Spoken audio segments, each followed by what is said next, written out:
joining me for today's children's message. I'm Pastor Lecia, and I'm glad you're here. I wanted to talk to you about a story about Jesus. I need to shut that off.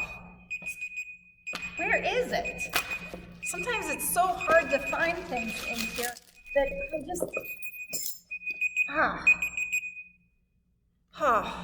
I seem to have made a big mess. There's stuff everywhere here. Have you ever made a mess like this? I don't know about you, but sometimes at home when I'm working on a project, I'll be getting all sorts of stuff out, and next thing I know, I have a mess everywhere. And then I have to clean it up. And sometimes it's so big and so hard that I need somebody to help me be able to clean it up. Now, just like we have messes in our homes or in our rooms, sometimes we can also have messes inside of us. Maybe we feel like our heart has been broken, or that we can't do anything right, or maybe we feel full of jealousy or anger. And we often think that we're supposed to clean up those inside messes all on our own. We might even think that we need to clean up our messes before we can come to worship or before we can talk to God. Or maybe that we need to hide those messes when we come to church so that other people don't see what's wrong, because church is always clean and nice, and God is so perfect that we have to have it all together, right? Not so. There's a story in the Gospel of Mark that we're going to hear this Sunday. Jesus went back to his hometown and was teaching in the synagogue, kind of like he went back to the church that he grew up in.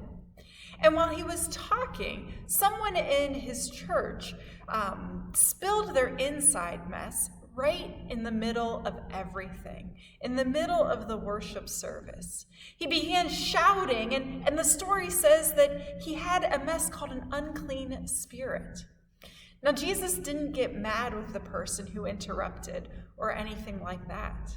Instead, Jesus helped him clean up the mess right then and there. Jesus told that unclean spirit to come out of him. And although the sanctuary here is almost always clean, that doesn't mean that we have to get everything cleaned up in our lives in order to come here or before we can talk to God. In fact, our church community can actually help us with God's guidance and love to clean up our messes, just as Jesus did in today's story. We don't have to hide our messes away. But together, with God's help, people here can help us clean it up. So pray with me. You can repeat after me.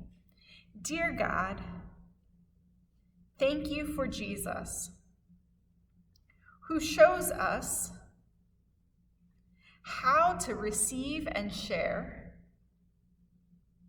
your healing love, even when things are messy.